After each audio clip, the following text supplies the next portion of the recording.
You are the light of the world. You are the light of the world. Tandaan natin, nakatayo tayo sa matibay na pundasyon, ang ating Panginoong Hesus. Walang po pwedeng magpatumba sa atin kung hindi ka magpapatumba. Let us remain faithful to the Lord. Mga paalalang nagsisilbi nating gabay sa ating pagtahak sa mundong batbat ng hamon at pagsubok. At mga alaalang nagpapaigting sa yaman ng legasiyang kanyang iniwan sa ating mga buhay. Ating gunitain ang mga paalala at mga alaalang tatak, Sister Dory. Isa sa pinakamahalagang pamana ng ating Sister Dory Villanueva ay ang JIRCF, the School of Character-Driven Leaders. Kaya naman habang may Jillians, patuloy na mabubuhay ang inspirasyon at pagmamahal ng nag-iisang ina ng sintang paaralan. Ang hindi ko makakalimutan kay Ate Dory ay ang kanyang pagiging generous. Hindi lang po dahil sa masarap tumanggap ng regalo mula sa kanya, kundi dahil sa sobrang nakakahanga.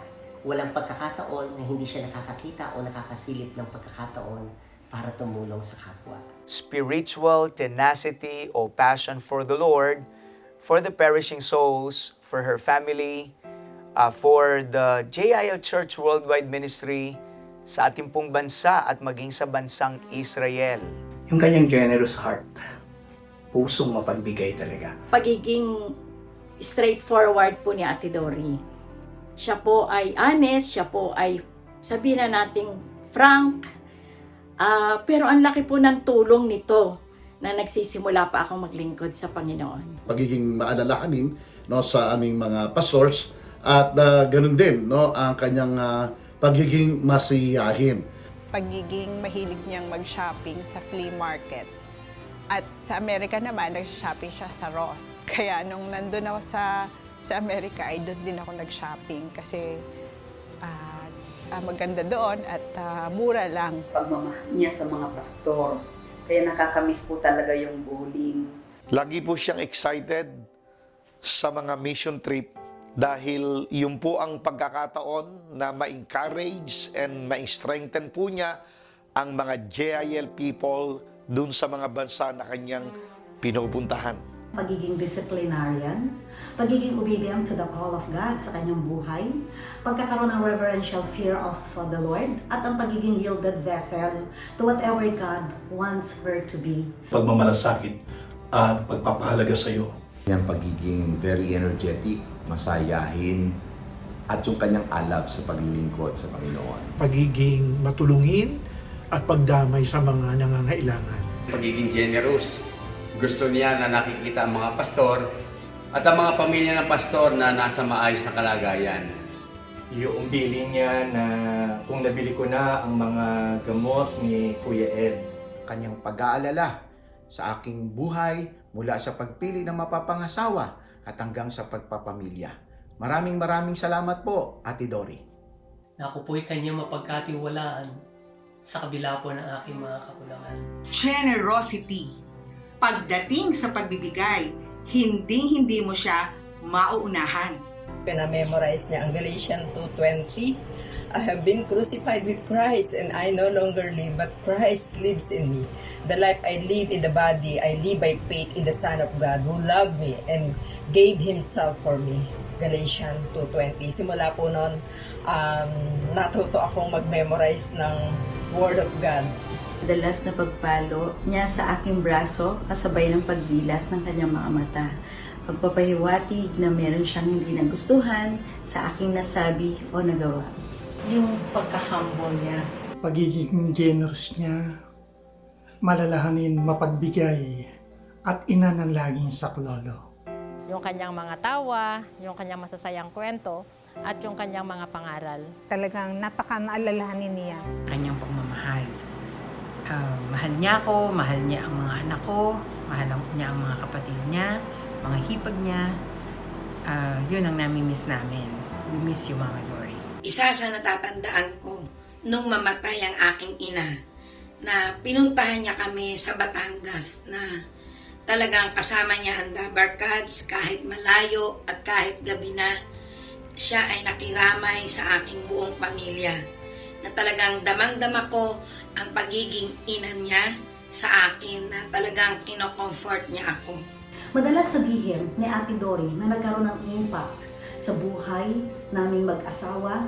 Every time na mayroong couples camp, may gathering, may conference, may summit ang mga mag-asawa, ay ang napakahalagang deklarasyon na hindi ko laging nakakalimutan. Lagi niya pong sinasabi, ang JIL couples will always be for better and for best. Maging maingat sa paglilingkod at ibigay ang pinaka-the best para sa ating pong Panginoong Hesukristo.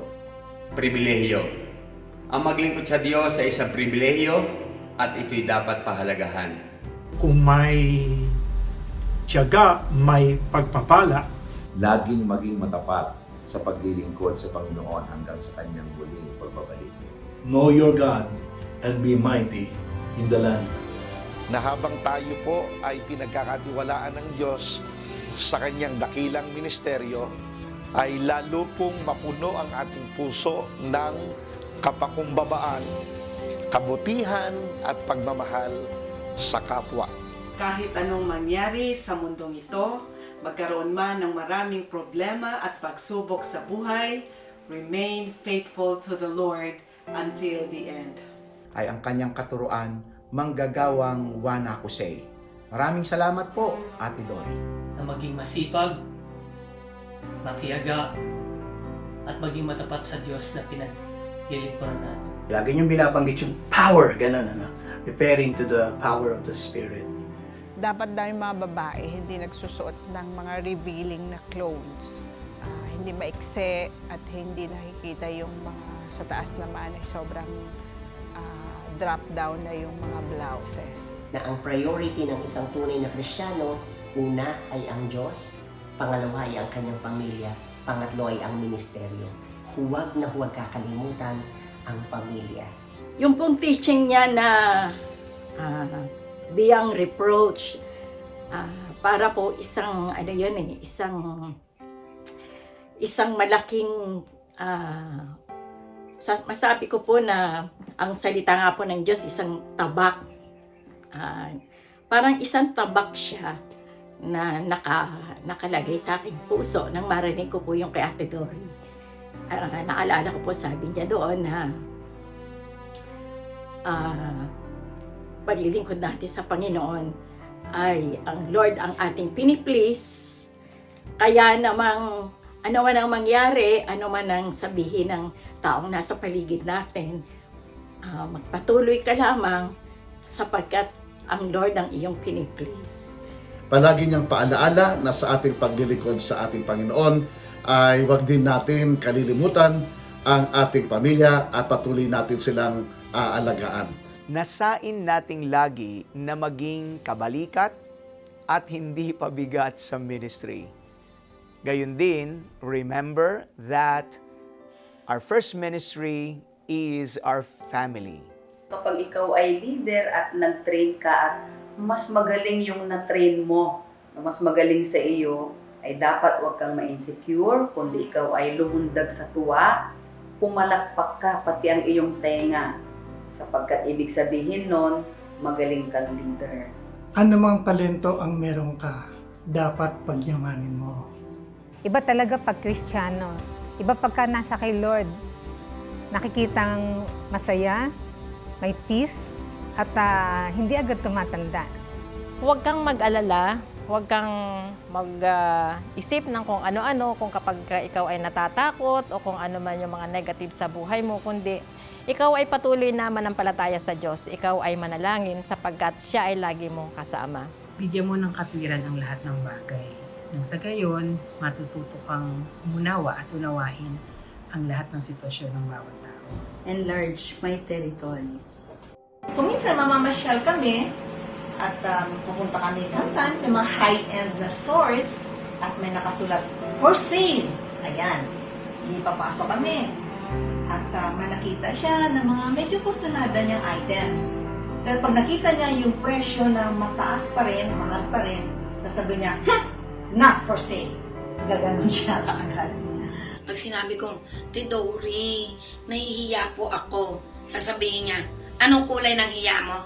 Sige nga, anong kulay ng hiya mo? Bagay na dapat ipagpatuloy, siguro yung kanyang passionate heart na magturo, yung kanyang passion na manalangin. Magandang ipagpatuloy natin.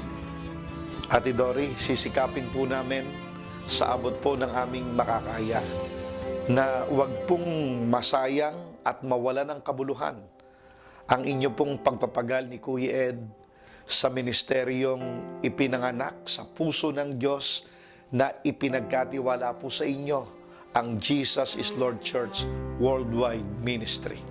Pagtulong sa ibang tao, katulad ng natutunan namin sa Kanya every year during gift giving. Pagiging guro ang kanyang pagmamahal sa edukasyon, hindi dahil sa mahalaga lang para sa kanya ang kaisipan, kundi ang edukasyon na ito ay nagsisimbolo ng alamin ang katotohanan at hayaang ang katotohanan na iyan ang maging gabay sa ating buhay, spirit, soul, and body. Ipagpapatuloy ko po ang kanyang pagiging guro. Ipagpapatuloy ko ang pagmamahal ni Ate Dory sa Diyos at bayan, ang pagtulong sa kapwa. Ang pagiging masayahin, masigla at buong pusong malasakit at walang kapagurang paglilingkod ni Ate Dory sa Diyos, sa pamilya at sa kapwa. Sa iCare at sa Zoe at maging sa JIL, yung mahilig siyang tumulong sa kapwa, nagme-mission siya, kasama siya doon sa mga nagbibigay ng mga relief goods kapag merong mga sakuna. Pati yung pagiging mabuting ina niya sa kanyang mga anak. Na pagiging dawn watcher, intercessor, educator, ang pagiging good fighter of faith, at higit sa lahat, ang kanyang taos-pusong pagmamahal sa Diyos, sa kanyang pamilya, sa JIL Church, at sa bayan. Na Christ-like compassion, sacrifice, servanthood, humility, na nakaugat sa buong pusong pananampalataya, pagsunod, pagtitiwala at pag-ibig sa Diyos na buhay. Ipagpapatuloy ko ang paglilingkod ng may buong katapatan ang sa Diyos na pinaglilingkuran ni Ate Dory. Sa matapat na paglilingkod sa ating Panginoon at malalim na pagpapahalaga sa ating pamilya. Sa pamamagitan ng pagtuturo sa mga JIL people, sa pagre-raise up ng mga future pastors and leaders habang ako ay nabubuhay. Mga nagawa sa Zoe Broadcasting Network na kapag nandito siya, malimit siyang umikot sa mga empleyado, binabati, ipinapamalas niya o pinapadama niya ang kanyang pagmamahal. At ganun din yung pagiging mabuting ina niya sa kanyang mga anak. Siya ay napaka maaalalahanin at mapagbigay at mapagmahal sa kanyang mga anak. Ang maging mabuting pastor ng JIM bilang kasagutan sa kanyang panalangin at pangarap sa aming lahat ng mga manggagawa ng JIM. Pagtulong sa kapwa. Ipagpapatuloy ko po ang pangarap ni Ate Dory sa Jesus Lord Church Worldwide, a glorious church, bilang isang manggagawa na napagkatiwalaan ni Ate Dory at ng buong Villanueva family. Pagpapatuloy ko ang lahat ng iniwang aral sa akin ni Mama Dory, but most especially, ang lagi niyang sinasabi nga ay magmahalan, huwag mag-aaway, pag-usapan lahat ng dapat pag-usapan para magkaunawaan. At alam ko hindi ko mapapantayan ang kanyang pagmamahal, pero pipilitin kong maging proud pa rin siya sa aming pamilya. Pagiging ina ng laging saklolo na nadidinig ko po sa maraming pastor, ibig sabihin, siya po ay napaka-generous sa pagbibigay sa maraming tao, lalo na sa kanyang mga mahal sa buhay. Na maging matapat sa paglilingkod sa Diyos. Panalangin ko po na ako po ay maging extension ng pagtuturo ni Ate Dory sa ibang tao. Kung paano niya po pinamalas sa pamagitan ng Panginoon sa buhay ni Ate Dory ang pagmamahal at pagmamalasakit sa mga workers ay nais ko rin po iyon ay ma-extend at maipagpatuloy sa ngalan po, number 1 ng Diyos, pangalawa sa ngalan po ni Ate Dory, ay maipagpatuloy ang kanyang nasa puso na pagmamahal, pagmamalasakit, pangunawa na lagi po niyang ina-extend sa mga manggagawa ng Lord sa JIL. Maraming salamat po. Sa pangalan po ng lahat ng pastors, leaders, and workers ng buong JIL Church Worldwide, Ate Dory, maraming salamat po sa lahat ng bagay. And we miss you so much. Ang patotoo po ng inyong katapatan, kadakilaan, kabutihan, panalangin, pagmamahal, at paglilingkod sa ating Panginoong Hesus ay tatak at legasiya na amin pong iingatan. We love you so much, Ate Dory. Bagamat nawalay, kailanmay hindi tayo lilisanin ni Sister Dory. Sa ating mga gunita ay nananatili at mananatiling nakaukit ang kanyang mga paalala at alaala. Mga paalalang ating patuloy na isa sa buhay at mga alaalang ating patuloy na paka-iingatan.